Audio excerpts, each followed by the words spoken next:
Mis manos temblaban mientras observaba el caos desatarse en torno a mi mesa de comedor, cuidadosamente decorada. Las luces de Navidad que había pasado horas colocando proyectaban ahora sombras acusadoras sobre los rostros que creía conocer. Sobre rostros que me habían mentido, me habían traicionado, me habían destruido. Tú lo sabías. La voz de mi marido se quebró. Su rostro perdió todo el color mientras miraba al hombre que estaba en el umbral de nuestra puerta, el hombre al que yo había invitado. El hombre cuya sola presencia estaba a punto de detonar una bomba que lo destruiría todo. Sonreí. No fue una sonrisa amable. Fue la sonrisa de alguien que había pasado 6 semanas planeando este preciso momento. 6 semanas tragando veneno. 6 semanas fingiendo que no sabía la verdad que me estaba devorando viva desde dentro. Oh, cariño, dije, con una voz dulce como el arsénico. Dijiste que fuera madura al respecto. Y lo estoy siendo. La mujer a su lado, su preciosa ex, la que él había insistido en que debía unirse a nuestra cena familiar de Nochebuena, se puso tan blanca como la nieve que caía afuera. Su mano, con una manicura perfecta, voló hacia su boca. Sabía lo que se avecinaba. Sabía quién estaba en esa puerta. Y fue entonces cuando comenzaron los verdaderos gritos. Pero me estoy adelantando. Dejadme llevaros de vuelta a donde realmente comenzó esta pesadilla. Al momento en que mi vida perfecta se reveló como una hermosa mentira. A hace 3 meses, cuando todavía creía en los finales felices. Al día en que encontré el mensaje. Antes de continuar, por favor, escribid en los comentarios desde qué país estáis viendo este video. Nos encanta saber desde dónde se conecta nuestra familia global. Y si es vuestra primera vez en este canal, por favor suscribíos. Vuestro apoyo nos ayuda a traer aún más épicas historias de venganza de la vida real. Disfrutad de la escucha. 15 de octubre. Recuerdo la fecha porque era nuestro 7º aniversario de bodas. 7 años de matrimonio con Mateo Ortiz, el hombre al que había amado desde la universidad. El hombre que me había prometido un para siempre bajo un manto de estrellas en los lagos de Covadonga. El hombre que me había sostenido la mano durante 2 abortos espontáneos y había jurado que algún día tendríamos nuestra familia. 7 años y todavía sentía mariposas en el estómago cuando entraba por la puerta. Había pasado todo el día preparando nuestra cena de aniversario. Su plato favorito. Cordero asado con hierbas, patatas panaderas y espárragos trigueros. Me había comprado un vestido nuevo, de un verde esmeralda profundo, el color que él siempre decía que hacía que mis ojos parecieran de jade. Había encendido velas por todo nuestro chalet en las afueras de Madrid. Todo era perfecto, todo era una mentira. El móvil de Mateo vibró en la encimera de la cocina mientras él estaba en la ducha. Yo no era de las que fisgonean, nunca lo había sido, pero algo en la forma en que seguía vibrando una y otra vez, insistente y urgente, me revolvió el estómago. La pantalla se iluminó con las vistas previas de los mensajes de un contacto guardado como VS. No puedo dejar de pensar en el fin de semana pasado. ¿Cuándo puedo verte otra vez? ¿Se lo has dicho ya? Se me durmieron las manos. La botella de Rioja que sostenía se me resbaló, pero la atrapé antes de que cayera. Mi corazón martillaba contra mis costillas como si intentara escapar de mi pecho. Esto no podía ser lo que parecía. Tenía que haber una explicación. Desbloqueé su teléfono. Sabía su código de acceso. Era la fecha de nuestro aniversario. La ironía habría sido graciosa si no estuviera a punto de vomitar. Los mensajes se cargaron. Me desplacé hacia arriba, mis ojos escaneando palabras que se sentían como ácido en mi piel. Eco de menos tus manos sobre mí. Ella no te entiende como yo. Nuestro lugar es estar juntos. Siempre lo ha sido. Y las respuestas de Mateo. Lo sé. Estoy en ello. Ha estado tan frágil desde el segundo aborto. Necesito encontrar el momento adecuado. Solo ten paciencia. Eres a quien quiero. Siempre has sido tú. El teléfono se me cayó de las manos y resonó en la encimera. Me agarré al borde del granito para no derrumbarme. La habitación daba vueltas. Las velas que había encendido de repente parecían burlarse de mí, su alegre parpadeo una broma cruel. Volví a la lista de contactos. Verónica Sanz. Verónica, su exnovia de la universidad, con la que salió durante 3 años antes de conocernos. La que me dijo que seguían siendo amigos, pero que era algo completamente platónico. La que de vez en cuando le daba me gusta a sus publicaciones de Facebook, algo que siempre había considerado inofensivo. Revisé los mensajes. La conversación se remontaba a 6 meses atrás. 6 meses de mensajes nocturnos. 6 meses de te quiero y te echo de menos. 6 meses de planear un futuro juntos mientras yo estaba en casa llorando por los hijos que no podía tener, creyendo que mi marido estaba en la oficina trabajando hasta tarde. Había fotos. No debería haberlas abierto, pero no pude evitarlo. Verónica en lencería. Verónica en lo que parecía la habitación de un hotel. Verónica sin llevar nada en absoluto. Su mensaje debajo, esperándote. Y entonces la vi. Una foto de ellos dos juntos. El brazo de Mateo alrededor de ella. Estaban en un restaurante. Reconocí la ribera del Manzanares. En el centro. Le había sugerido que fuéramos allí por nuestro aniversario, pero Mateo dijo que estaba cansado de ese sitio. La fecha de la foto, 8 de octubre. Hacía una semana. La ducha se detuvo. Oí a Mateo tararear. Tararear, como si no tuviera ninguna preocupación en el mundo. Como si no me estuviera arrancando el corazón a pedazos. Coloqué su teléfono exactamente donde había estado. Mis manos estaban firmes ahora. Algo frío se había sentado en mí, congelando el pánico, el dolor, la rabia, no eliminándolo, sino encerrándolo en hielo, conservándolo para más tarde. Cuando Mateo entró en la cocina, con una toalla alrededor de la cintura y gotas de agua en los hombros, me sonrió. Esa misma sonrisa que me había enamorado a los 19 años. Esa misma sonrisa que ahora era un arma. Algo huele increíble, dijo, besándome la mejilla. Sus labios se sintieron como hielo en mi piel. Feliz aniversario, cariño. Le devolví la sonrisa. No sé cómo lo hice, pero sonreí. Feliz aniversario. Cenamos. Bebimos vino. Me regaló un collar, una simple cadena de oro con un colgante. Me pregunté si a Verónica le habría comprado algo más caro. Hicimos el amor esa noche y odié cada segundo. Odié sentir sus manos sobre mí. Manos que la habían tocado a ella. Odié las palabras de amor que susurró, palabras que no significaban nada. Pero no dejé que lo viera. Interpreté a la perfección el papel de esposa devota porque necesitaba tiempo para pensar, tiempo para planear, tiempo para decidir qué hacer con la información que me quemaba un agujero en el pecho. No me enfrenté a él, todavía no. En cambio, me convertí en alguien a quien no reconocía. Me convertí en una espía en mi propio matrimonio. Durante las 2 semanas siguientes, lo documenté todo. Creé una cuenta de correo electrónico secreta y me reenvié capturas de pantalla de sus conversaciones. Revisé los extractos de nuestra tarjeta de crédito y encontré cargos en hoteles, restaurantes, una joyería donde le compró a ella una pulsera que costó el doble de lo que había gastado en mi collar de aniversario. Contraté a un detective privado. Se llamaba Sergio, un ex inspector de policía con ojos amables y una voz suave que no podía ocultar del todo la lástima cuando le dije lo que necesitaba. Era caro, pero yo tenía mi propio dinero. Trabajaba como diseñadora gráfica desde casa y había estado ahorrando durante años. Sergio siguió a Mateo durante una semana. Las pruebas que recopiló fueron exhaustivas y devastadoras. Fotos de Mateo y Verónica quedando en hoteles. Videos de ellos besándose en aparcamientos. Registros de llamadas que duraban horas, siempre cuando Mateo afirmaba estar en reuniones. Pero Sergio encontró algo más, algo que lo cambió todo. Me entregó una carpeta sobre la mesa de la cafetería donde nos reunimos, su expresión grave. Sra. Ortiz, hay algo que necesita ver. Dentro de la carpeta había una impresión de una publicación de Facebook. La publicación de Verónica de hacía 2 días.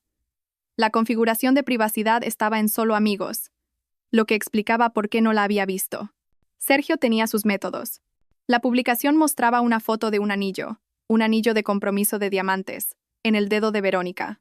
El pie de foto decía, «Por fin me lo ha pedido. No puedo creer que vaya a casarme con mi mejor amigo.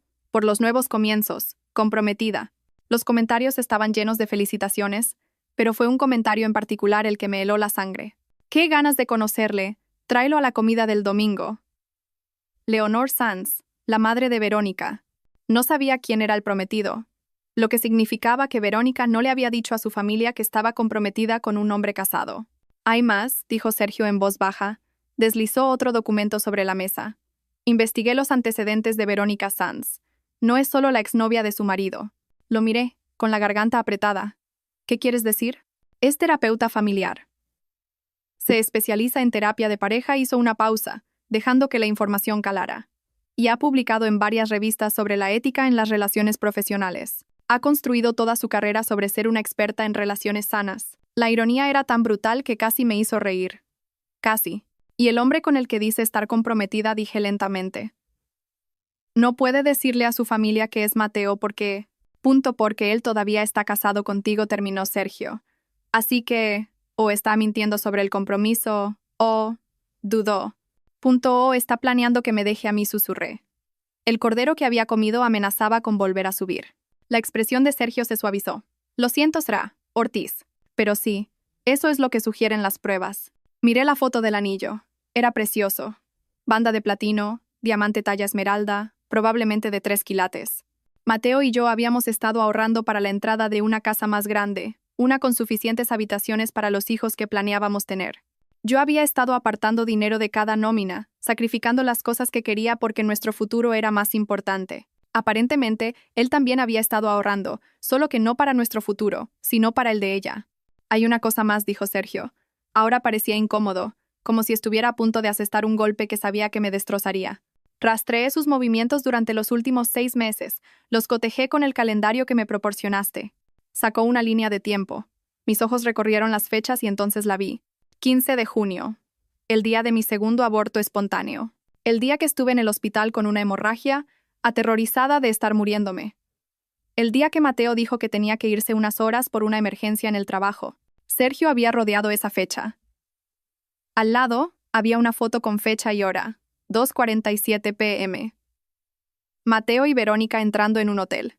Mientras yo estaba perdiendo a nuestro bebé, él estaba con ella. La cafetería se volvió borrosa. No podía respirar. Sergio estaba hablando. Su voz parecía lejana, preguntándome si estaba bien, si necesitaba agua. Pero todo lo que podía ver era esa fecha, 15 de junio, el peor día de mi vida, y él había elegido pasarlo con ella. Sra, Ortiz. La mano de Sergio estaba en mi brazo, suave pero firme. Respire, solo respire. Inhalé aire, una vez, 2 veces. El mundo volvió a enfocarse lentamente. Estoy bien, mentí. No estaba bien. Nunca volvería a estar bien. Pero ya había terminado de llorar, de romperme. Algo duro y afilado se estaba formando en mi pecho, ocupando el lugar de mi corazón destrozado. Gracias, Sergio dije, con voz firme. Esto es exactamente lo que necesitaba. Me estudió durante un largo momento. ¿Qué vas a hacer? Recogí los documentos, deslizándolos cuidadosamente de nuevo en la carpeta. Voy a buscar un abogado. Y entonces, hice una pausa. Una idea se estaba formando. Una idea terrible, perfecta. Entonces voy a esperar. ¿Esperar a qué? Sonreí y se sintió mal en mi cara, como si llevara la piel de otra persona. Al momento adecuado, 1 de noviembre. Mateo llegó a casa del trabajo con comida china a domicilio y una energía inusual. Estaba nervioso. Podía verlo en la forma en que jugueteaba con los recipientes, en la forma en que evitaba mi mirada. Nos sentamos a la mesa del comedor. Se aclaró la garganta 3 veces antes de hablar. Quería hablar contigo de algo, comenzó, removiendo sus fideos con el tenedor. Sobre la Navidad. Tomé un sorbo de agua, observándolo por encima del borde de mi vaso. ¿Qué pasa con la Navidad? Bueno, ya sabes que normalmente pasamos una Navidad tranquila. Solo nosotros y quizás tu hermana. Mi hermana Laura, que había planeado venir este año con su marido y sus 2 hijos. Mi preciosa sobrina y mi sobrino a los que adoraba, que hacían que el dolor de mi propia falta de hijos fuera un poco más soportable. Sí, dije con cuidado. Mateo respiró hondo. Estaba pensando que podríamos hacer algo diferente este año. Abrir nuestra casa a más gente. Hacerlo más. Inclusivo. Inclusivo, repetí. La palabra sabía a ceniza. Me encontré con una vieja amiga de la universidad hace poco, continuó. Y la mentira fue tan suave, tan practicada. Verónica Sanz. La recuerdas, ¿verdad? Te he hablado de ella antes. Oh, la recordaba. Tenía una carpeta entera dedicada a recordarla. Vagamente dije. Bueno, está pasando por un momento difícil. Toda su familia está en Asturias y no puede ir este año por trabajo. Va a estar sola en Navidad. Finalmente me miró, con ojos suplicantes. Pensé que sería bonito invitarla a que se uniera a nosotros. Ya sabes. Para repartir un poco de alegría navideña. La audacia, la absoluta y asombrosa audacia. Me estaba mirando como si yo fuera un problema a resolver, como si mi reacción fuera el obstáculo entre él y lo que quería. Y lo que quería era tenernos a las 2 en la misma mesa. Su esposa y su amante, partiendo el pan celebrando el nacimiento de Cristo. Podría haber gritado, podría haberle tirado la comida china a la cara, podría haber sacado la carpeta de pruebas y haberle visto retorcerse. Pero no lo hice, porque tenía una idea mejor, una idea que se había estado formando desde mi reunión con Sergio, una idea que requería que Mateo creyera que estaba consiguiendo exactamente lo que quería. Dejé mi vaso y junté las manos sobre la mesa. Claro.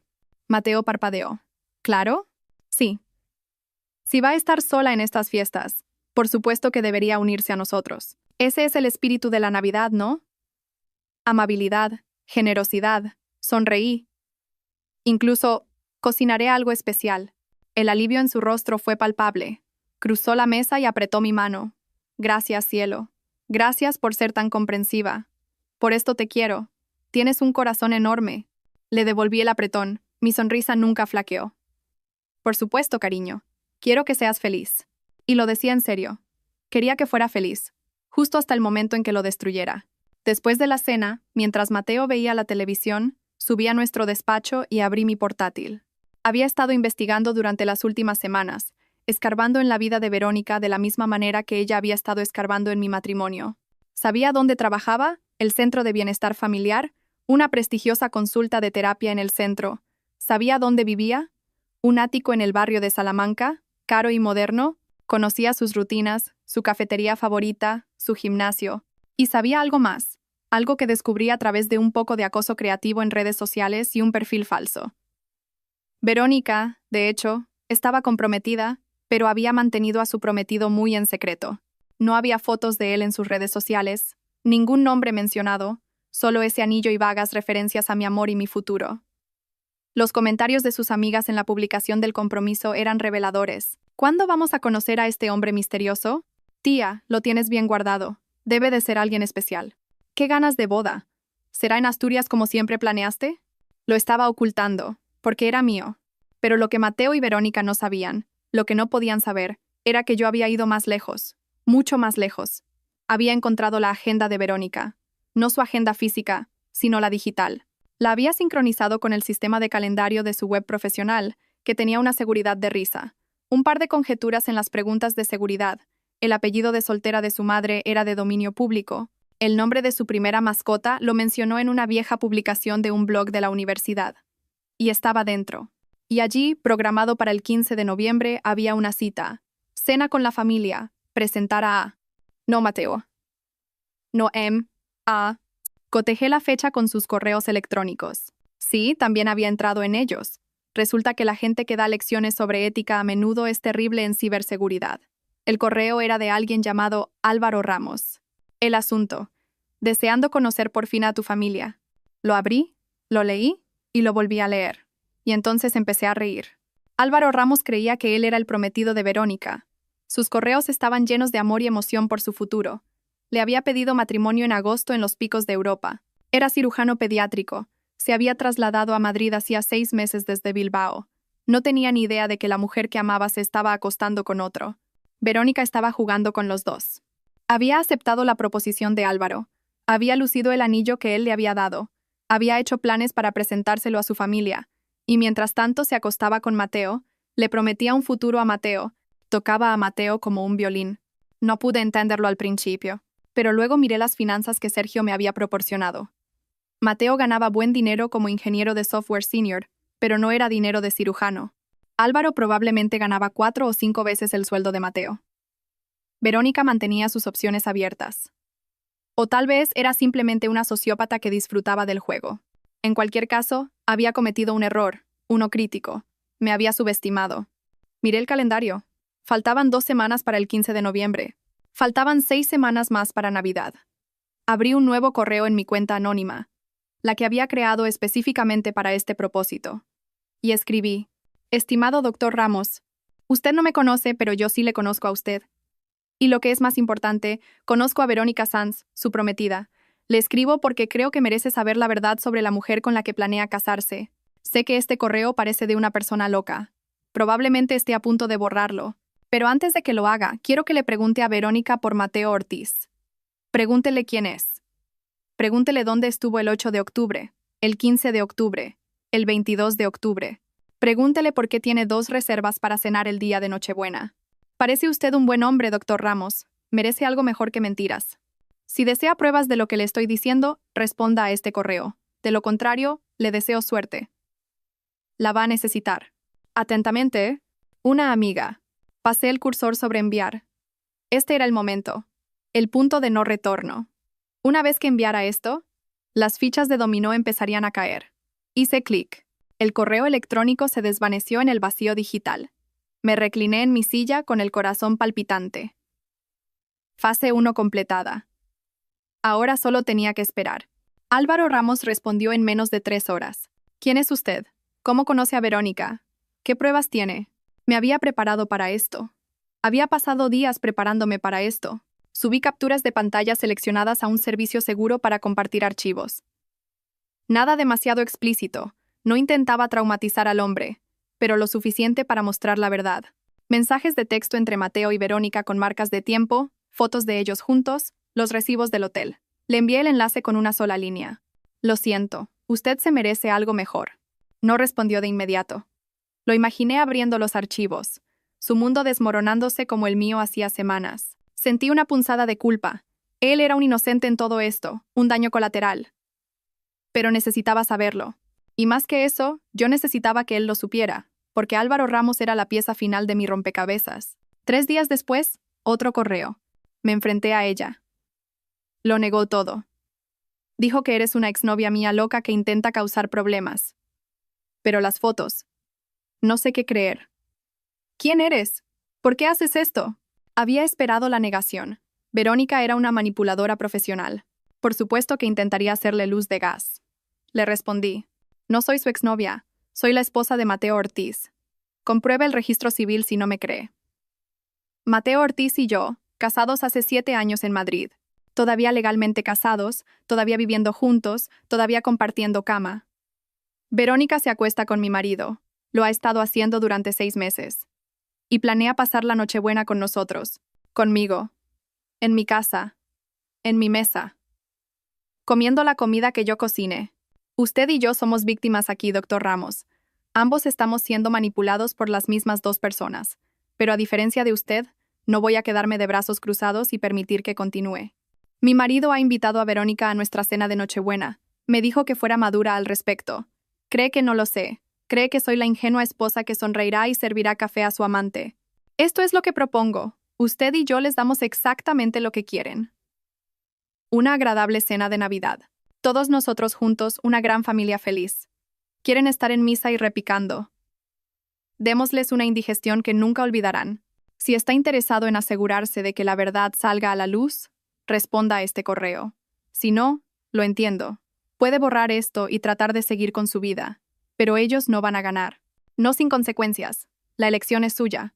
Lo envié y esperé. Esta era la apuesta. Álvaro podía ir con Verónica, mostrarle los correos, advertirla. Podía ignorarme por completo. Incluso podía ir a la policía, aunque yo no había hecho nada ilegal. O podía hacer lo que yo esperaba que hiciera. Pasaron 2 días. Luego 3. Empecé a pensar que había calculado mal. Que Álvaro Ramos iba a elegir el camino de menor resistencia, cortar por lo sano, romper con Verónica, seguir adelante. Entonces al 4.º día, mi móvil vibró con la notificación de un nuevo correo. Cuenta conmigo. Jimmy, ¿qué necesitas que haga? Sonreí, no una sonrisa agradable. La sonrisa de una mujer que había encontrado a su cómplice en la venganza. Le respondí con los detalles, la hora, la dirección, qué esperar. Le dije que actuara sorprendido, que actuara devastado, que no se contuviera. Su respuesta fue corta. Confía en mí, no tendré que actuar. Las semanas previas a la Navidad fueron surrealistas. Me moví a través de ellas como una actriz en una obra de teatro, marcando mis posiciones, diciendo mis líneas, todo mientras sabía que el acto final haría que se viniera abajo el teatro. Mateo mencionaba a Verónica constantemente ahora que pensaba que a mí me parecía bien. Decía cosas como, oh, Verónica recomendó este restaurante genial. O, Verónica, y a mí nos encantaba esta canción en la universidad. Cada mención era una prueba, me di cuenta. Estaba midiendo mi reacción, viendo hasta dónde podía llegar. Pasé todas las pruebas con nota. Qué bien, cariño. Qué maravilloso que hayáis reconectado. Tengo ganas de conocerla. Esa última frase le hizo detenerse. Estábamos en la cocina y él estaba cortando verduras para un salteado. Su cuchillo se detuvo en la tabla de cortar. «Ya la conoces», dijo con cuidado. «En la barbacoa de antiguos alumnos hace unos años. ¿Recuerdas?» Sí lo recordaba. Verónica había estado allí con un novio olvidable y apenas me había hablado. Se había pasado la mayor parte del evento hablando con Mateo, riéndose de sus chistes, tocándole el brazo. No había pensado nada de ello entonces. Pensé que era lo suficientemente segura como para no estar celosa de una exnovia. Dios, qué estúpida había sido. ¿Sí? Dije, cargando el lavavajillas. No me acuerdo muy bien. Había mucha gente. Bueno, la conocerás mejor en Navidad, dijo Mateo. Sonaba complacido. realmente complacido de que su esposa y su amante estrecharan lazos mientras comían cordero asado.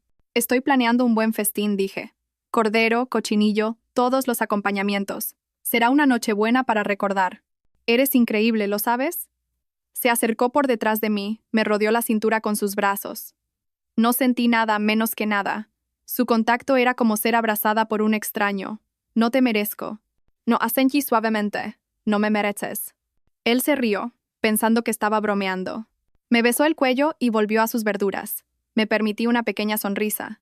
15 de diciembre. Verónica le envió un mensaje a Mateo. Lo supe porque había clonado su teléfono. Sí, había aprendido a hacer eso. Hay tutoriales para todo en internet si buscas bien. Verónica, ¿qué ganas de Nochebuena? ¿Qué llevo? Mateo, solo a ti misma. Mi mujer se encarga de todo. Verónica, ¿de verdad le parece bien? ¿No le resulta raro? Mateo, es una santa. Confía en mí por completo. No sospecha nada. Verónica, el más afortunado del mundo. Interpretaré a la invitada perfecta y agradecida. Y después, vienes a mi casa, ¿verdad? Tengo un regalo especial para ti. Mateo, no me lo perdería por nada. Te quiero. Verónica, y yo a ti más. Leí la conversación en el baño, sentada en el borde de la bañera, con las manos temblando de rabia. Planeaba irse de nuestra cena de Nochebuena para acostarse con ella, para intercambiar regalos con ella mientras yo limpiaba los platos y fingía que todo estaba bien. Le reenvié las capturas de pantalla a Álvaro. Respondió de inmediato. Voy a destrozarlos. Todavía no, le escribí. Espera a Nochebuena, valdrá la pena. Mi hermana Laura llamó esa semana para hablar de los planes de Navidad. Había estado evitando sus llamadas, sabiendo que notaría algo en mi voz. Laura y yo estábamos muy unidas, más que la mayoría de las hermanas. Había sido mi roca durante los abortos, la única persona que podía hacerme reír incluso en los días más oscuros. Hola, desaparecida, dijo cuando finalmente cogí el teléfono. Empezaba a pensar que te habías muerto. Lo siento, dije, forzando la alegría en mi voz. El trabajo ha sido una locura. Ya. ¿Y qué tal, Mateo? Está bien. Genial, de hecho. Ah, eres una mentirosa terrible. ¿Qué pasa? Cerré los ojos. Quería contárselo. Quería sollozar por teléfono y contarlo todo, pero no podía. Todavía no.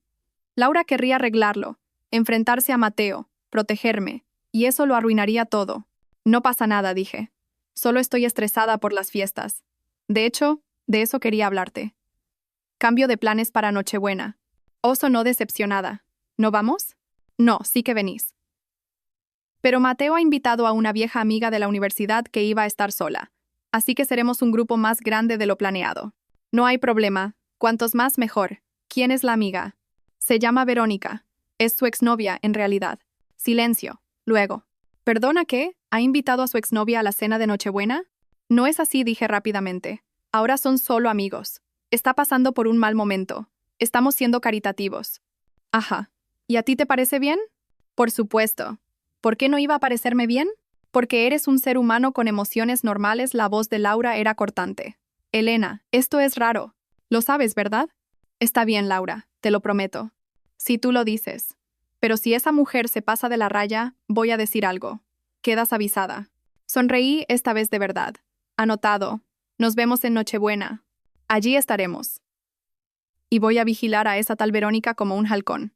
Después de colgar, me quedé sentada con el teléfono en la mano.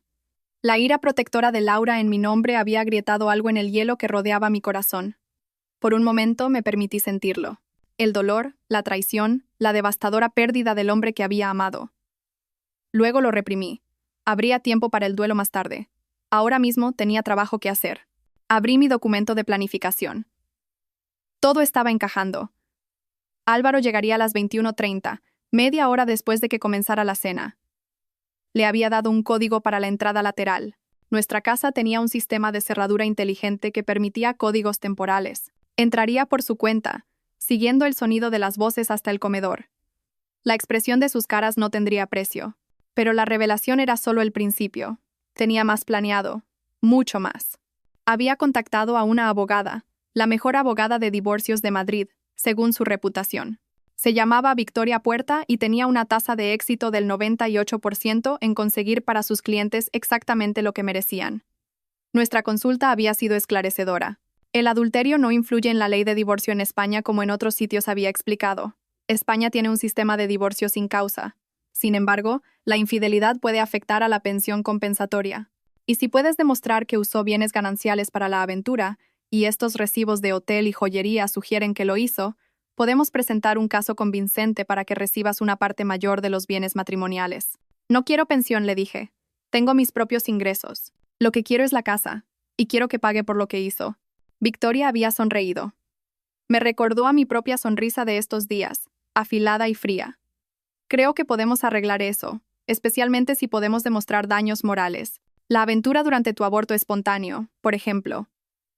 Un juez encontraría eso particularmente atroz. Había salido de su despacho con los honorarios pagados y los papeles del divorcio listos para ser presentados. Solo estaba esperando una cosa, la cena de Nochebuena, porque no solo quería un divorcio, quería testigos. Quería que todo el mundo supiera lo que Mateo y Verónica habían hecho. Quería que su vergüenza fuera pública y permanente. Victoria me había advertido. ¿Estás segura de este enfoque? Va a ser doloroso para ti también, incluso humillante. Podrías simplemente presentar la demanda discretamente y seguir adelante. Pero yo no quería seguir adelante discretamente. Quería que sufrieran como yo había sufrido. Quería que perdieran cosas como yo había perdido cosas. Mateo me había quitado mi confianza, mi seguridad, mis sueños de una familia. Me había hecho dudar de mí misma. Me había hecho sentir que estaba loca por estar frágil después de los abortos. Todo mientras me traicionaba de la peor manera posible. Verónica había construido una carrera ayudando a la gente a sanar sus relaciones. Se posicionaba como una experta en ética y confianza, y mientras tanto estaba destruyendo el matrimonio de otra persona, acostándose con el marido de otra persona. Ambos merecían caer con fuerza. 23 de diciembre. 2 días antes de Nochebuena, fui al supermercado y compré todo lo que necesitaba para la cena. La mujer en la caja comentó sobre mi compra. ¿Una gran celebración de Navidad?, preguntó alegremente. Oh, sí, die, va a ser inolvidable. Esa noche, Mateo llegó tarde a casa. Me besó en la frente y dijo que había estado en la fiesta de despedida de un colega. La mentira le salía tan fácilmente ahora. Revisé su teléfono más tarde. Había estado en el apartamento de Verónica. Habían tenido sexo, pedido comida tailandesa, intercambiado regalos de Navidad anticipados.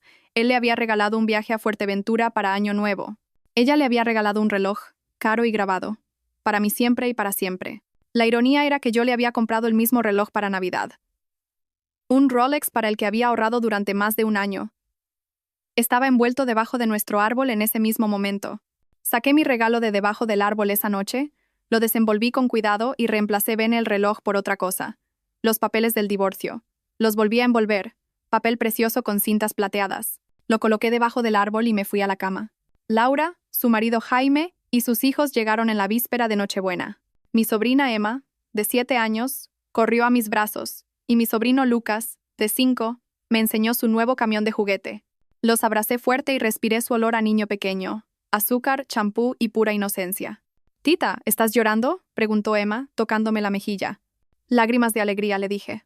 «Estoy tan feliz de veros». Laura me observaba con ojos preocupados por encima de las cabezas de los niños. Me conocía demasiado bien. Pero no insistió. Solo ayudó a llevar sus maletas y a instalar a los niños en la habitación de invitados. Esa tarde tuvimos una cena tranquila, solo en familia. Mateo fue atento y dulce, el anfitrión perfecto. Bromeó con Jaime sobre fútbol. Jugó a los camiones con Lucas. Halagó el nuevo corte de pelo de Laura.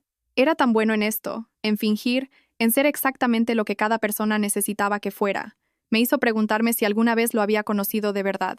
Después de que los niños se acostaran, los adultos nos sentamos en el salón con vino. Las luces del árbol de Navidad parpadeaban, bañándolo todo en un suave resplandor. Bing Crosby sonaba por los altavoces. Parecía una escena de una película navideña. «Bueno», dijo Laura, haciendo girar su vino. «Cuéntanos sobre esa tal Verónica que viene mañana». Mateo me miró. Le sonreí animándole. «Es una vieja amiga de la universidad», dijo.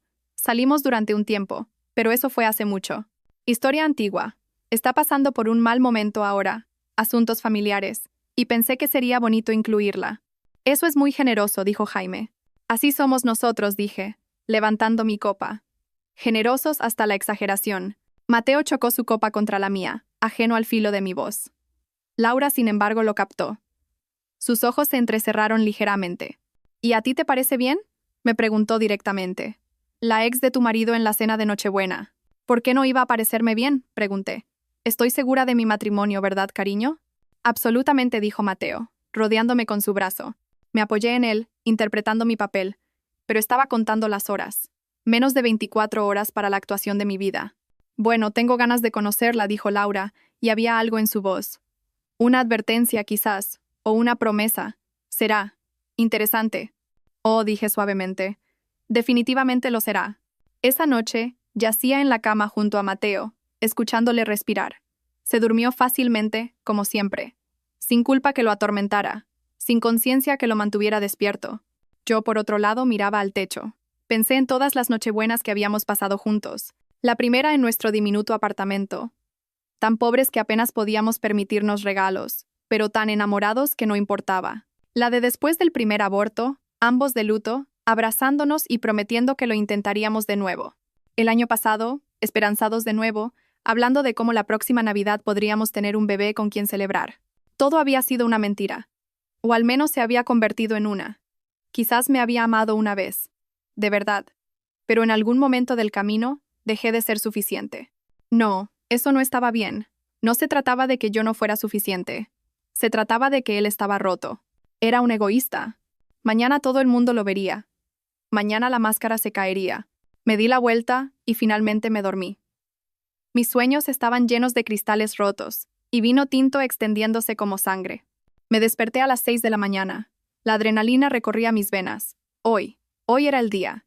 Me duché, me vestí con cuidado. Elegí un vestido rojo, festivo, apropiado, pero también audaz. Pintura de guerra para la batalla que se avecinaba. Me maquillé con especial esmero. Si iba a reducir mi vida a cenizas, iba a tener buen aspecto mientras lo hacía. En la cocina, empecé a cocinar.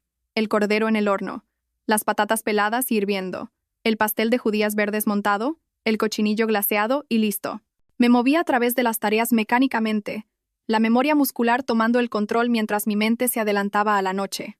Laura bajó sobre las 8, atraída por el olor a café y bollos de canela. Madrugas mucho, dijo, sirviéndose una taza. No podía dormir.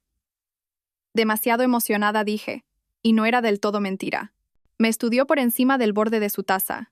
Me diría si algo fuera mal, ¿verdad? La miré a los ojos. Por supuesto. Pareces. Diferente. No sé cómo explicarlo, pero pareces. Como si estuvieras. Se interrumpió, buscando la palabra. ¿Como si estuviera qué? Como si estuvieras esperando algo. Inteligente, perceptiva Laura, siempre viendo demasiado. Solo estoy cansada, dije. Las fiestas son estresantes. No pareció convencida, pero en ese momento los niños bajaron las escaleras como una estampida, llenos de la energía de la mañana de Navidad, y el momento pasó. Abrimos los regalos. Emma recibió la muñeca que había estado pidiendo. Lucas. Un juego de trenes. Laura y Jaime intercambiaron regalos, sonriéndose con el afecto fácil de un matrimonio sólido, del tipo que yo creía tener. Mateo me regaló joyas, unos pendientes, delicados y caros. Me pregunté si los habría elegido él mismo o si Verónica le habría ayudado. Le di las gracias, le besé la mejilla y le entregué su regalo. Ábrelo más tarde, dije, cuando tengas tiempo para apreciarlo de verdad. ¿Por qué no ahora?, preguntó, agitando la caja. Es personal, dije. Solo para nosotros. Sonrió, complacido, pensando que era algo íntimo. Lo dejó a un lado. La mañana pasó en un borrón de papel de regalo y risas. Hice fotos, muchas. Emma y Lucas jugando con sus juguetes, la familia alrededor del árbol. Mateo sonriendo, tan feliz, tan desprevenido. Pruebas, todo ello. Pruebas de los tiempos de antes. Los últimos momentos antes de que todo cambiara. La comida fue informal, sándwiches y restos de tarta. Luego Laura me ayudó en la cocina mientras Jaime llevaba a los niños al parque para quemar energía antes de la gran cena. ¿A qué hora llega Verónica?, preguntó Laura, cortando apio para el relleno. A las 8. La cena es a las 9. ¿Y solo vamos a ser nosotros, Mateo y ella? Ese es el plan, dije. Una mentira, pero necesaria. Laura guardó silencio por un momento. Luego dijo, no me gusta esto. Sé que ya lo he dicho, pero de verdad que no me gusta. ¿Qué clase de mujer acepta una invitación para pasar la Nochebuena con su exnovio y la mujer de este? ¿Del tipo que no tiene a dónde ir?, sugerí. O del tipo que quiere algo que no puede tener, replicó Laura. Me apuntó con el cuchillo. La voy a vigilar. Como le mire mal a Mateo, la pongo en su sitio. Te lo digo en serio, Elena. A veces eres demasiado buena, demasiado confiada. pero yo no. Si ella supiera. Si supiera que yo ya no era ni buena ni confiada. Que ahora era otra cosa completamente distinta. Algo frío y calculador y sediento de sangre. Déjame manejarlo a mí, dije. Por favor, confía en mí. Ella suspiró. Está bien. Pero me reservo el derecho a decirte lo dije si esto sale mal. Anotado, dije, y me concentré en el cordero. La tarde transcurrió con una lentitud agónica. Puse la mesa con nuestra mejor vajilla. El juego que mi abuela nos había regalado para la boda. Platos blancos con borde dorado, copas de cristal, cubertería de plata que había pulido hasta que brillaba. Puse 8 sitios. Mateo se dio cuenta. ¿8? Preguntó. Solo somos 6, ¿no? Tú, yo, Laura, Jaime. 7 con Verónica. ¿Y el octavo? Siempre pongo un sitio extra, dije. Una vieja tradición, por si hay invitados inesperados. Se encogió de hombros y volvió a ver el fútbol. A las 19:30 revisé mi móvil. Un mensaje de Álvaro. En camino. Aparco en la calle de al lado. Esperaré tu señal. Le respondí. 21:30. Ni un minuto antes. Y Álvaro. Gracias. No me des las gracias todavía. Dámelas después de que les haga pagar. Exactamente a las 20, sonó el timbre. Mateo se levantó de un salto. Vi el destello de emoción en su rostro antes de que lo disimulara con algo más apropiado. Debe de ser Verónica, dijo casualmente. Ya fue Odaya. Caminé lentamente hacia la puerta, saboreando el momento. Era esto, el principio del fin. Abrí la puerta. Verónica Sanz estaba en mi porche, y era guapísima. Había visto sus fotos, por supuesto, pero en persona era aún más llamativa. Alta, esbelta, con el pelo oscuro peinado en ondas perfectas. Llevaba un jersey color crema y vaqueros oscuros, informal pero caro. Sostenía una botella de vino y un ramo de flores. Hola, dijo, con una sonrisa cálida y practicada. Debes de ser la mujer de Mateo. Soy Verónica. Muchas gracias por invitarme. Asimilé cada detalle.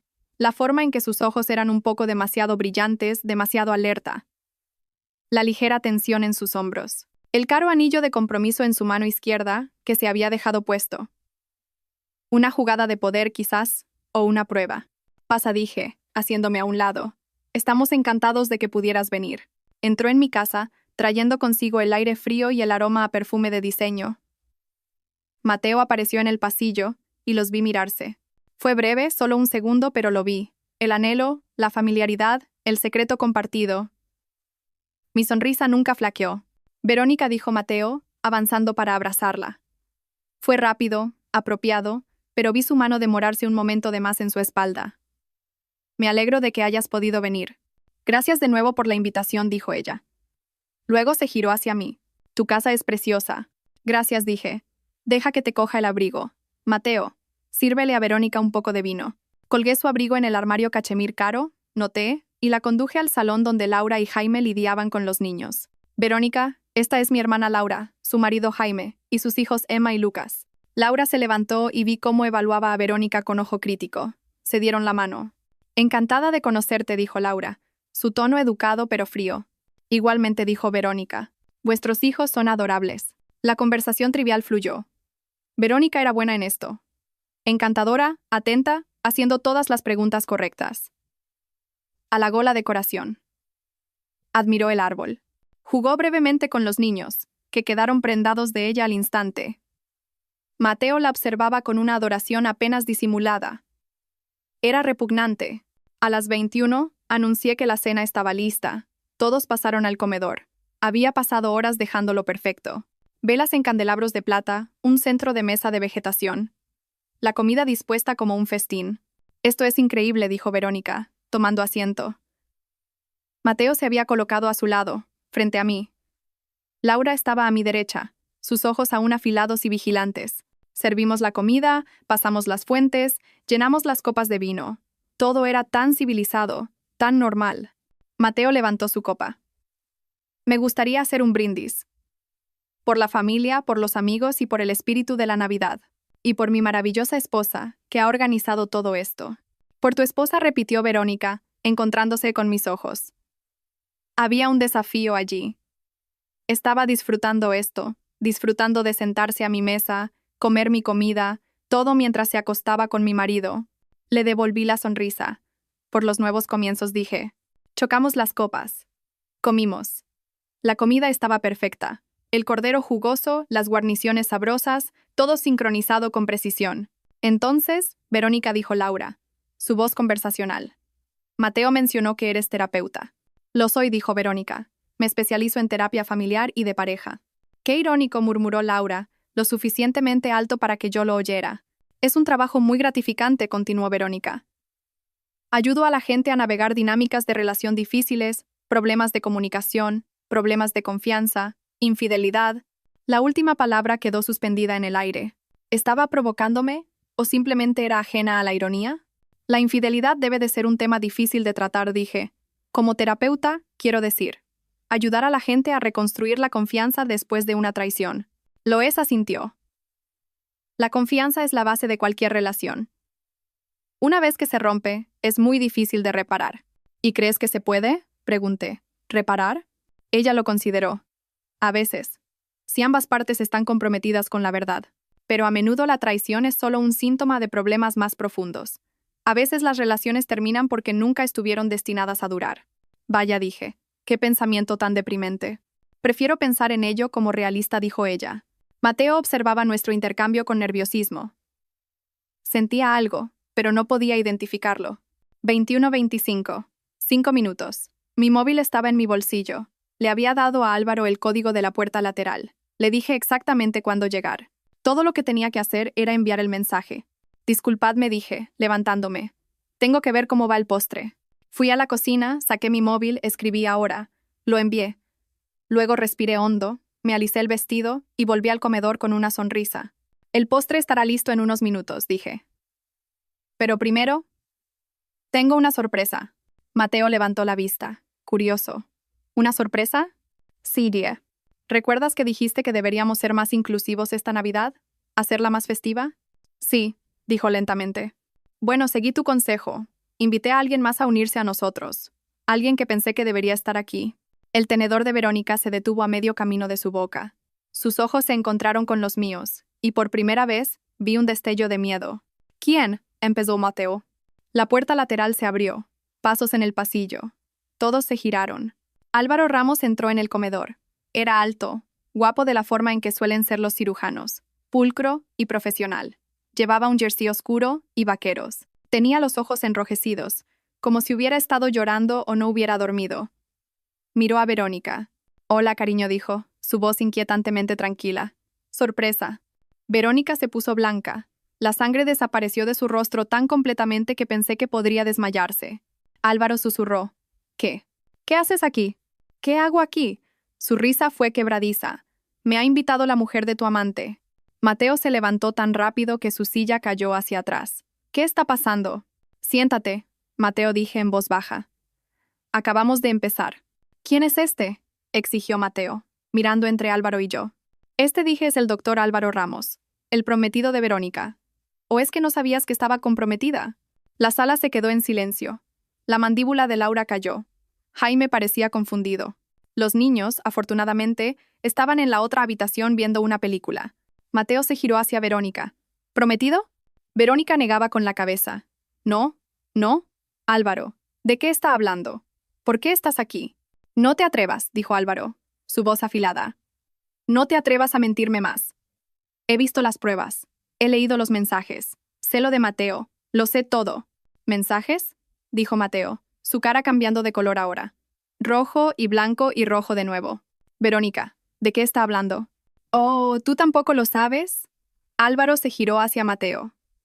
Tu novia de aquí se ha estado acostando con los dos. Tú pensabas que eras el único amante.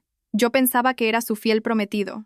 Resulta que los dos somos idiotas. Eso no es verdad, dijo Verónica, poniéndose de pie. Su voz era estridente.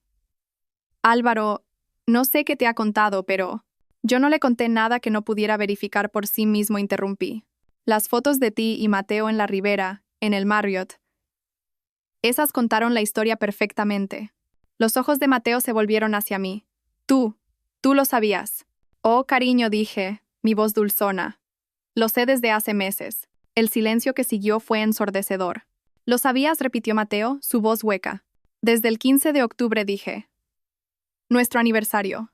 ¿Recuerdas la noche que llegaste a casa oliendo a su perfume? Encontré los mensajes mientras estabas en la ducha. Laura se levantó. Perdona, ¿qué? Mateo, ¿has estado engañando a mi hermana? Laura. Empezó Mateo, pero ella lo interrumpió. ¿Con esta mujer? Laura señaló a Verónica. ¿A la que invitaste a nuestra cena de Nochebuena familiar? No es. Puedo explicarlo. Mateo estaba perdido, mirando entre todos nosotros. Oh, esto va a estar bien, dijo Álvaro cruzándose de brazos. Por favor, Mateo, explícanos a todos cómo te has estado acostando con mi prometida durante 6 meses. ¿6 meses? Dije, inclinando la cabeza. Álvaro, cielo, ha sido más tiempo. Los mensajes se remontan a 6 meses, pero han estado reconectando durante al menos 1 año. ¿No es así, Mateo? Mateo parecía que iba a vomitar. Y Verónica continué, girándome hacia ella. Tengo que decir que estoy impresionada. Jugar con 2 hombres a la vez. Eso requiere habilidad. Álvaro de aquí gana, ¿qué? ¿4 veces el sueldo de Mateo? Pero Mateo te da esa conexión emocional, esa historia. ¿Por qué elegir cuando puedes tener ambos? Estás loca, dijo Verónica, pero su voz temblaba. ¿Lo estoy? Veamos.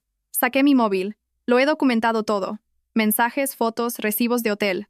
Mateo los cargó todos a nuestra tarjeta de crédito conjunta, lo cual fue poco cuidadoso, pero supongo que pensó que yo era demasiado estúpida para darme cuenta. Empecé a leer desde mi teléfono. Ella no te entiende como yo. Eres a quien quiero. Siempre has sido tú. No puedo esperar a que podamos estar juntos abiertamente. Dijo Mateo. Oh, si acabamos de llegar a la parte buena, dije. 15 de junio. ¿Recuerdas esa fecha, Mateo? Su rostro me dijo que sí. Para los que no lo sepan, dije, dirigiéndome a la sala.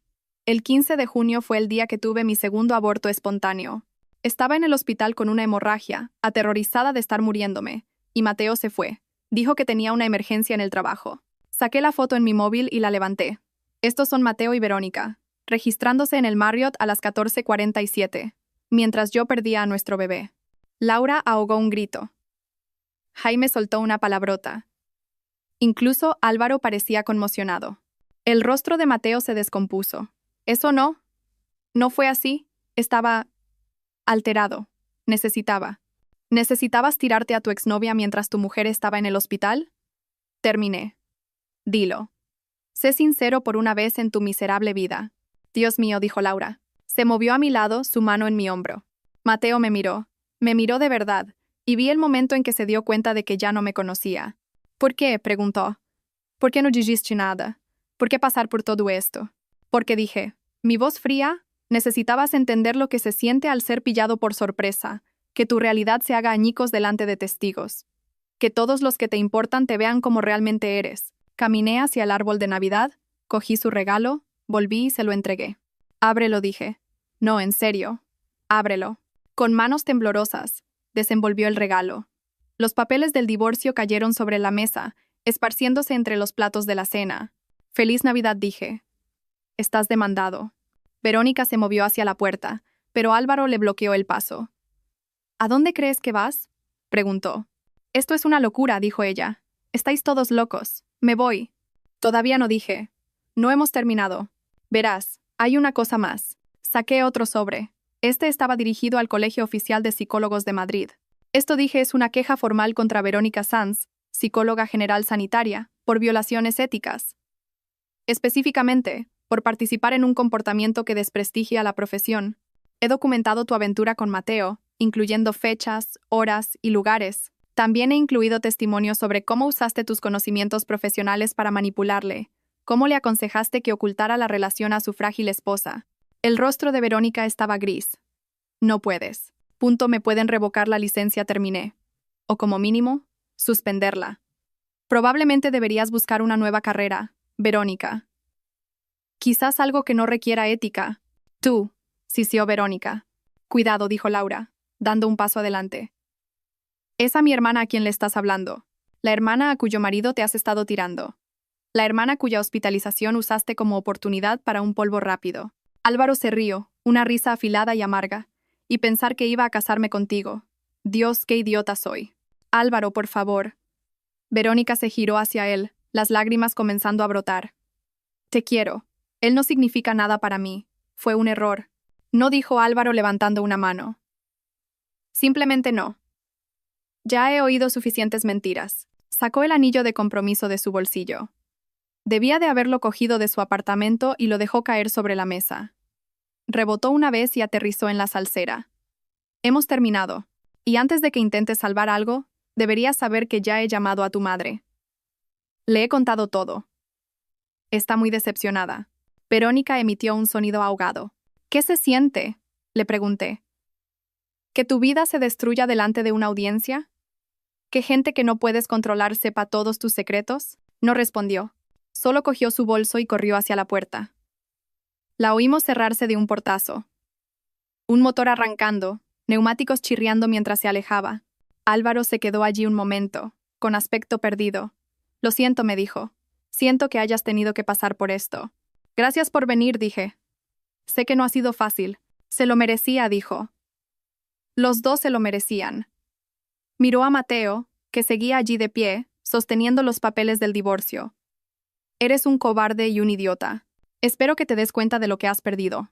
Entonces Álvaro también se fue, saliendo con más dignidad de la que había llegado. Lo que nos dejó a Mateo y a mí, y a Laura y Jaime, testigos de la carnicería. Fuera le dije a Mateo en voz baja. Esta es mi casa, dijo. Pero no había lucha en su voz. Esta es mi casa, corregí. Revisa la escritura. Mi abuela me dejó la entrada. La casa está a mi nombre, y según los papeles de divorcio que sostienes, me la quedo, junto con la mitad de todo lo demás, incluyendo lo que gastaste en Verónica. No puedes. Tengo una abogada muy buena que dice que sí puedo. Y tengo pruebas de que usaste fondos gananciales para tu aventura, lo que me da ventaja. Tienes dos opciones, firmar los papeles y aceptar mis términos, o luchar contra mí en los tribunales, y que todo esto se haga público. Tú eliges. Mateo miró alrededor del comedor, la comida en la mesa, la decoración, la vida que habíamos construido. Nunca quise hacerte daño, dijo. Pero lo hiciste, dije. Me devastaste. Y ni siquiera tuviste la decencia de decirme la verdad. Me convertiste en la tonta, la esposa ingenua que no sabía que su marido la estaba traicionando. Me hiciste llorar sola por nuestros bebés mientras estabas con ella. Mi voz se quebró en la última palabra. El hielo que me había encapsulado comenzaba a fracturarse. Lo siento, susurró. Lo siento no es suficiente, dije. Ahora, sal de mi casa. Parecía que quería decir más, pero Laura dio un paso adelante. Ya la has oído. Fuera. Jaime se levantó también, silencioso pero imponente. Mateo estaba superado en número, superado en estrategia, y lo sabía. Recogió los papeles del divorcio, caminó hacia el pasillo, cogió su abrigo. En la puerta se dio la vuelta. Tequis dijo, una vez. No te creo, dije. No creo que sepas lo que es el amor. La puerta se cerró tras él. El sonido resonó por toda la casa. Y entonces, finalmente, me rompí. Me derrumbé en una silla, mis manos cubriendo mi rostro, y sollocé. Todo el dolor que había estado conteniendo durante meses salió a borbotones. Laura estuvo allí de inmediato, sus brazos rodeándome, manteniéndome unida mientras me desmoronaba. Te tengo, susurró. Te tengo, hermanita. Ya estás a salvo. Jaime desapareció y le oí hablar con los niños, manteniéndolos ocupados. Dulce Jaime, siempre sabiendo qué hacer. Lloré hasta que no me quedó nada. Hasta que mi garganta estuvo en carne viva y mis ojos hinchados y mi pecho dolía por la fuerza de ello. Finalmente, levanté la vista. Estoy bien, dije. No lo estás, dijo Laura suavemente, pero lo estarás. Miré alrededor del comedor. La hermosa mesa que había puesto, la comida que se había enfriado, las copas de vino, algunas vacías, otras llenas. La salsera con un anillo de diamantes brillando en ella. ¡Qué desastre, dir! Sí, asintió Laura. Pero lo hiciste. Te defendiste. Les hiciste enfrentarse a la verdad. ¿Valió la pena?, pregunté. ¿O simplemente lo destruí todo por despecho? Laura guardó silencio por un momento. Luego dijo, ¿con qué te habían dejado ellos? ¿Un marido que no te quería? ¿Un matrimonio que era una mentira? ¿Un futuro construido sobre la traición? No destruiste nada que valiera la pena conservar. Solo despejaste el camino para algo mejor.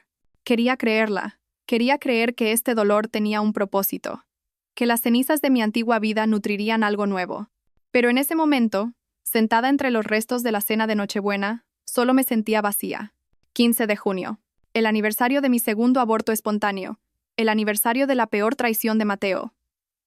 Pero este año significaba algo diferente. Me paré frente al espejo del baño en mi dormitorio principal recién renovado. mi dormitorio, ahora en mi casa, y apenas reconocí a la mujer que me devolvía la mirada. Estaba más delgada, más afilada de alguna manera, sus ojos contenían algo que no tenían antes. No exactamente dureza, sino una especie de claridad. La claridad que viene de ver tus ilusiones quemarse. 6 meses desde esa cena de Nochebuena.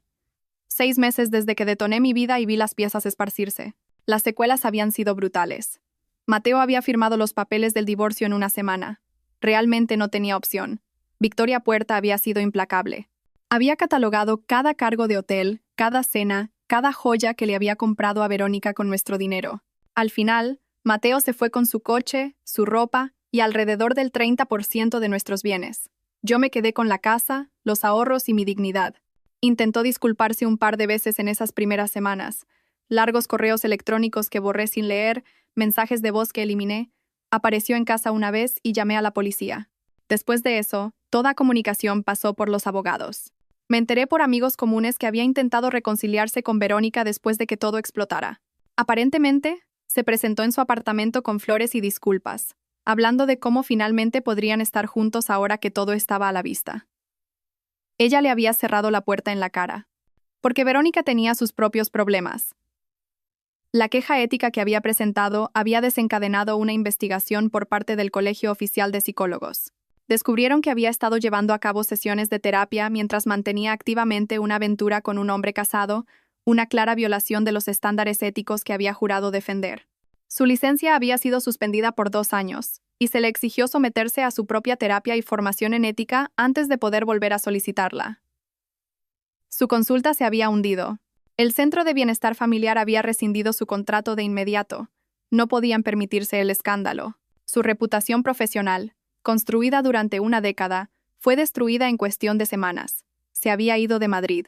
Oí que se había mudado de vuelta a Asturias, con el rabo entre las piernas, a vivir con su madre, la mujer que se había sentido tan decepcionada al saber que su hija era una mentirosa y una rompehogares. Álvaro se había puesto en contacto conmigo una vez, aproximadamente un mes después de Navidad.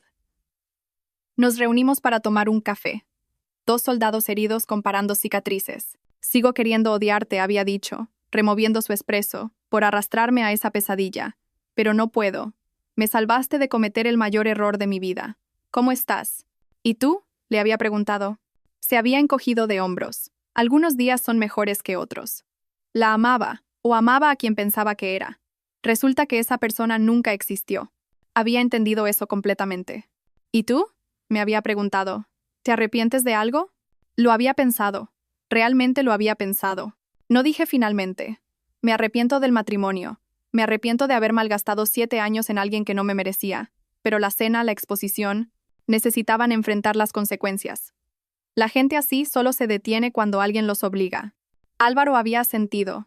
Por si sirve de algo, creo que eres increíblemente valiente. ¿Valiente o loca?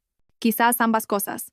La mejor gente suele serlo. Nos habíamos despedido como amigos, o al menos aliados, unidos por la experiencia compartida de ser traicionados por las mismas personas. Ahora, 6 meses después, todavía estaba recogiendo los pedazos, pero también estaba construyendo algo nuevo. La casa era diferente ahora. La había redecorado, exorcizando la presencia de Mateo habitación por habitación. El dormitorio que habíamos compartido era ahora un santuario de grises y azules suaves, con muebles nuevos y ropa de cama nueva que él nunca había tocado. Su despacho se había convertido en mi estudio de arte. Había empezado a pintar de nuevo, algo que había abandonado hacía años, porque Mateo siempre necesitaba el espacio para su equipo de videojuegos. Había dejado de aceptar trabajos de diseño gráfico freelance y había fundado mi propia agencia de diseño. Pequeña, solo yo y 2 empleados por ahora, pero era mía, construida bajo mis términos, y estaba prosperando. La terapia había sido esencial. Empecé a ver a Ladra. Elena Rodríguez, sí, la ironía de ver a una terapeuta de pareja después de todo no se me escapaba. Solo 2 semanas después de Navidad. Me había ayudado a desenredar el lío de emociones, el trauma de la traición, el complicado duelo de perder no solo a un marido, sino el futuro que había imaginado. Estás de luto por una muerte, me había dicho en una de nuestras primeras sesiones. La muerte de tu matrimonio, sí, pero también la muerte de tu confianza, tu inocencia, tu creencia en la historia que te habías estado contando sobre tu vida. Tenía razón, había estado de luto, pero lenta, dolorosamente, también estaba sanando. Laura había sido mi roca a través de todo. Se quedó una semana después de Navidad. ayudándome a empaquetar las cosas de Mateo, abrazándome cuando lloraba, obligándome a comer cuando la comida sabía a ceniza. Llamaba todos los días durante meses, solo para ver cómo estaba, para asegurarse de que estaba bien. Estoy tan orgullosa de ti, me dijo la semana pasada. Lo que hiciste requirió agallas. Muchas mujeres simplemente se lo habrían tragado. Habrían fingido que todo estaba bien. Se habrían dejado destruir en silencio. Tú no. Tú contraatacaste. Había contraatacado. Y había ganado. Pero la victoria a veces se sentía hueca, especialmente en los días difíciles. Porque la verdad era que no había querido ser una guerrera. Había querido ser una esposa, una madre, una mujer con una vida simple y feliz. Pero esa vida había sido una mentira. Y esta vida, desordenada y dolorosa y real, era mía. Mi móvil vibró. Un mensaje de un número desconocido. Se me encogió el estómago. A veces Mateo intentaba contactarme desde diferentes teléfonos. Pero cuando lo abrí, no era de él. Hola, sé que esto es raro, pero quería darte las gracias. Me llamo Jennifer. Estaba saliendo con Mateo. Él, estaba es la palabra clave. Nunca mencionó que se había divorciado recientemente hasta que encontré tu número en sus contactos bloqueados e investigué un poco. Cuando le confronté, intentó mentir. Pero encontré los registros del divorcio. Solo quería que supieras que me salvé de una buena gracias a tu rastro de papeles. Gracias por ser lo suficientemente valiente como para documentarlo todo. Miré el mensaje durante un largo momento. Luego respondí. Siento que hayas tenido que lidiar con él, pero me alegro de que lo descubrieras antes de que pudiera hacer un daño real. Mucha suerte. Vale. Así que Mateo ya estaba intentando reescribir la historia, ya buscando a la siguiente víctima. La idea me revolvió el estómago, pero también fortaleció mi determinación.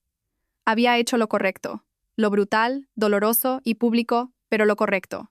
Porque si me hubiera divorciado en silencio, si hubiera guardado sus secretos, él se habría ido con su reputación intacta. Se habría pintado a sí mismo como la víctima de un matrimonio fracasado, y Verónica habría continuado su carrera asesorando a personas vulnerables mientras era fundamentalmente deshonesta. En cambio, ambos habían enfrentado consecuencias reales. No una justicia perfecta, la vida rara vez la ofrece, pero sí un ajuste de cuentas. Miré el calendario en mi móvil. 15 de junio. Hace un año estaba en el hospital perdiendo un bebé mientras mi marido estaba con otra mujer. Había sido el peor día de mi vida. Pero lo había sobrevivido. Lo había sobrevivido todo. Me vestí poniéndome ropa de correr. Había empezado a correr en febrero, necesitando una salida para la rabia y el dolor que todavía surgían inesperadamente. Ahora corría 8 kilómetros cada mañana, forzando mi cuerpo hasta que mi mente se quedaba en silencio. Mientras me ataba las zapatillas, pensé en la mujer que había sido hacía un año. Ingenua, confiada, creyendo que el amor y la lealtad eran suficientes. Creyendo que si era lo suficientemente buena, paciente, comprensiva, todo saldría bien. Esa mujer se había ido, muerta y enterrada bajo los escombros de esa cena de Navidad. La mujer que era ahora, entendía que algunas personas no merecen paciencia, que ser madura ante la falta de respeto es solo otra forma de aceptar el abuso, que a veces la única respuesta apropiada a la traición es tierra quemada. Salía la mañana de junio. El aire era fresco, con el aroma de las rosas que había plantado en el jardín delantero. Mis rosas, mi jardín, mi vida. Empecé a correr, mis pies encontrando su ritmo en el camino familiar a través de la urbanización. Mientras corría, sentí que algo cambiaba dentro de mí. No exactamente perdón, aún no había llegado a eso, quizás nunca lo haga, pero algo parecido a la aceptación. Esta era mi historia ahora. No el cuento de hadas que había imaginado, sino algo más complejo, más real. Una historia de traición y supervivencia, de ruptura y reconstrucción, de venganza y redención. Y a diferencia de la historia que Mateo y Verónica habían intentado escribir, donde yo interpretaba a la tonta, al obstáculo, a la mujer demasiado rota para darse cuenta de lo que estaba pasando bajo sus narices, esta historia era mía. Yo había tomado el control de la narrativa. Yo había escrito el final. O quizás no el final. Quizás solo el final de un capítulo y el comienzo de otro. Mi móvil vibró de nuevo. Otro mensaje, esta vez de Laura. No te olvides de la cena esta noche en nuestra casa.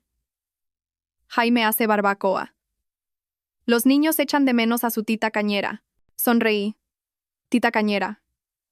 Me gustaba cómo sonaba eso. Respondí. No me lo pierdo. Llevo vino. Laura, que sea del bueno. Celebramos. Yo. ¿Celebrar qué? Laura. 6 meses de divorciada. 6 meses de no aguantar tonterías. 6 meses de ser la mujer fuerte e independiente que siempre supe que eras. Las lágrimas me asomaron a los ojos, pero eran lágrimas buenas, lágrimas de gratitud. Corrí más rápido, esforzándome más, sintiendo mi corazón latir con fuerza y mis pulmones arder, sintiéndome viva de una manera que no lo había estado en años. Porque eso es lo que tiene la traición. Puede destruirte, sí. Puede reducirte a la nada, dejarte cuestionando todo lo que creías saber sobre ti y el mundo. Pero también puede forjarte en algo más fuerte, algo irrompible. Mateo había pensado que yo era frágil. Había usado mi dolor, mi vulnerabilidad, mi confianza como armas contra mí. Me había subestimado por completo. Su error. Doblé la esquina de vuelta hacia mi casa, disminuyendo la velocidad para enfriarme. Un coche estaba aparcado enfrente. Un sedán plateado que no reconocí. Mi guardia se levantó de inmediato. Pero entonces la puerta del conductor se abrió y salió una mujer. Era joven, quizás de 25 años, con el pelo rojo y ojos nerviosos. Se quedó junto a su coche, claramente esperándome. ¿Puedo ayudarte?, pregunté recelosa. ¿Eres Elena Ortiz?, preguntó. Bueno, Elena, ya no Ortiz, supongo. Soy Elena, dije con cuidado. ¿Quién eres? Me llamo Ana. Esto es súper incómodo. Soy amiga de Jennifer, la mujer que te ha escrito esta mañana. Vale. Me contó lo que Mateo te hizo. Lo que os hizo a las dos, supongo. ¿Y yo? Respiró hondo. Trabajo en La Ribera, el restaurante del centro. Fui camarera allí el año pasado, y vi a Mateo entrar todo el tiempo con una mujer que no eras tú. Incluso le serví un par de veces. Siempre estaban muy íntimos, y recuerdo pensar qué triste que obviamente la estuviera engañando. Mi corazón latía rápido de nuevo, pero no por la carrera. No sabía qué hacer, continuó Ana. No te conocía. No sabía cómo decírtelo. Y, sinceramente, pensé que no era asunto mío. Pero entonces Jennifer me contó lo que pasó. Cómo lo expusiste. Y yo, sacó su móvil. Les hice fotos juntos. No sé por qué. Creo que una parte de mí pensó que algún día alguien necesitaría pruebas. Las guardé. Me tendió el móvil. Miré la pantalla. Allí estaban Mateo y Verónica, en un reservado de La Ribera, la mano de él cubriendo la de ella sobre la mesa.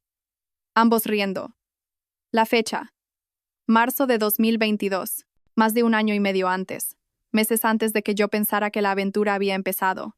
Hay más, dijo Ana en voz baja, de diferentes fechas. Te las puedo enviar si quieres. Solo pensé que deberías saberlo por si intenta afirmar que solo fueron 6 meses, o que no fue serio, o cualquier mentira que esté contando ahora. Miré a esta joven, a esta extraña que había guardado este secreto durante más de un año, y ahora me lo ofrecía como un regalo. Gracias, dije, con la voz ronca. ¿Puedes enviármelas por correo electrónico? Lo hizo allí mismo, en la calle. Mi móvil vibró repetidamente a medida que llegaban las imágenes. Evidencia, prueba, munición. Si Mateo alguna vez intentaba impugnar el acuerdo de divorcio o reescribir la historia, ¿por qué haces esto?, pregunté. Ana se encogió de hombros.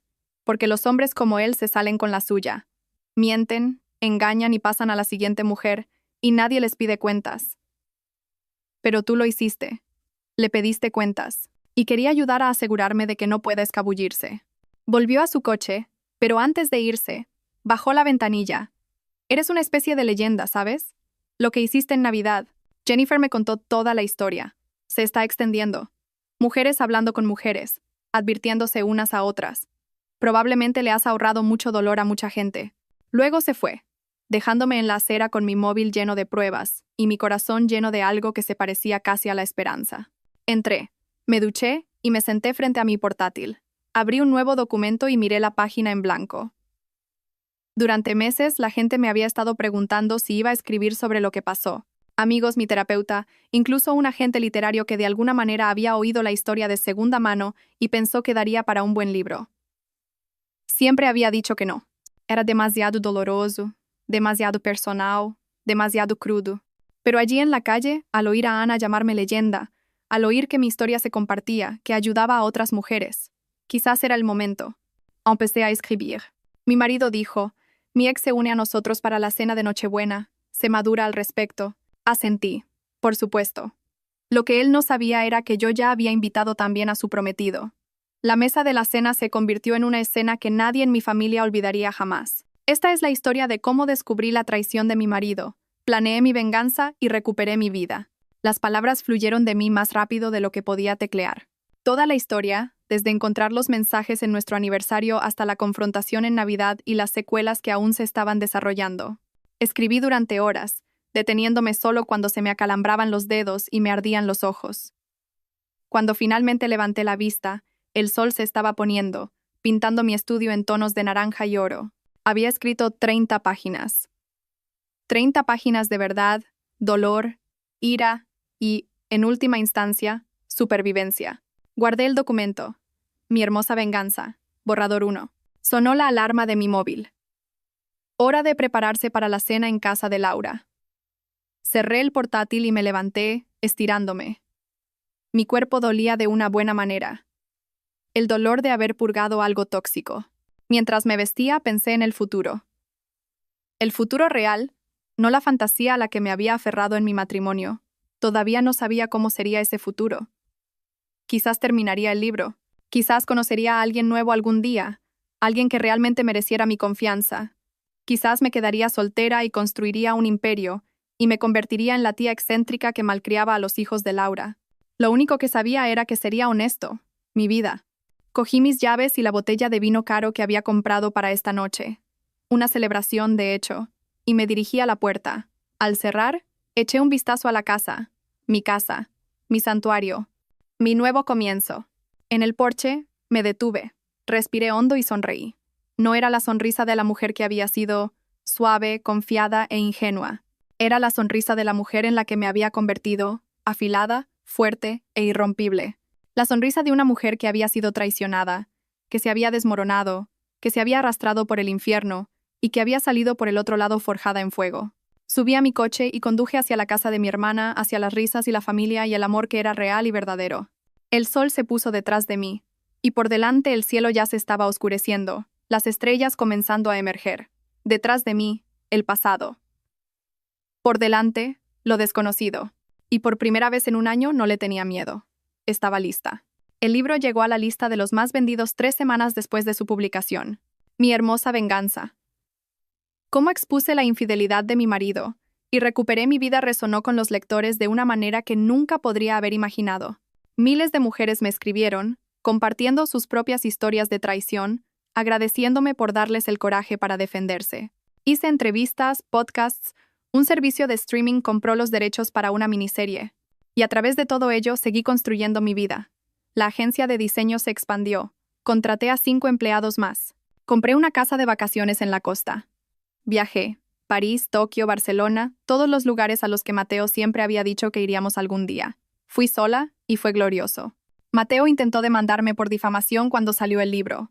Su abogado envió una carta de cese y desistimiento, alegando que había dañado su reputación. Victoria Puerta se rió cuando le mostré la carta. Todo en el libro es verdad y está documentado, dijo. La verdad es una defensa absoluta. Que demande. Lo enterraremos. No demandó. La carta era una fanfarronada. Un último intento desesperado de controlar la narrativa. No pudo. La verdad estaba ahí fuera, y me había liberado. En cuanto a Verónica, oí que se había mudado a un pequeño pueblo de Asturias y trabajaba como recepcionista en una clínica dental. Su licencia de terapeuta había sido revocada permanentemente después de que saliera a la luz una segunda violación ética. Aparentemente, no era la primera familia que había ayudado a destruir. No me regodé en su caída. Había tenido mi venganza. Había dejado claro mi punto. Después de eso, era solo una historia con moraleja, un recordatorio de que las acciones tienen consecuencias.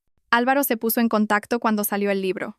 Lo había leído y quería agradecerme por cambiar su nombre y ser justa con él en el relato. Podrías haberme hecho parecer un idiota, escribió, pero me trataste con respeto. Te lo agradezco. Nos habíamos hecho amigos de verdad durante el año, unidos por nuestra experiencia compartida y nuestra curación mutua. Había empezado a salir con alguien nuevo, una enfermera de su hospital, amable y genuina, y nada parecida a Verónica. Parecían felices. Y yo. Me paré en mi estudio, mirando el lienzo frente a mí. Había empezado a pintar de nuevo. A pintar de verdad. No solo a hacer pinitos. Esta obra era abstracta, todo rojos y negros y líneas blancas afiladas. Dolor y rabia y supervivencia, todo arremolinado. Sonó mi móvil. Laura. Hola, hermanita, dijo cuando contesté. ¿Qué haces esta Navidad? Navidad. La palabra ya no dolía. No me hacía pensar en copas de vino rotas y confrontaciones y el fin de todo. Ahora solo significaba familia. Familia de verdad. Lo mismo que el año pasado dije. Cena pequeña. Vosotros, yo, quizás algunos amigos. Perfecto. Los niños ya están preguntando si vas a hacer esa tarta de chocolate otra vez. Obviamente. Charlamos unos minutos más, haciendo planes, riendo de nada. Una conversación de hermanas normal y hermosa. Después de colgar, miré por la ventana la nieve que empezaba a caer. Diciembre en Madrid, la ciudad transformándose en algo limpio, blanco y nuevo. Hace un año, había reducido mi vida a cenizas en una mesa de Nochebuena. Destruí mi matrimonio, expuse a 2 mentirosos y caminé a través del fuego para llegar a la verdad. Y ahora, un año después, estaba de pie entre las cenizas, mirando lo que había construido de las ruinas. Era hermoso, no la belleza de la inocencia o la ingenuidad. La belleza de la supervivencia, de la fuerza ganada a través del sufrimiento, de una vida reconstruida sobre una base de verdad en lugar de mentiras. Cogí mi pincel y añadí otra pincelada al lienzo. Una línea dorada que atravesaba la oscuridad. Esperanza. Duramente ganada y real.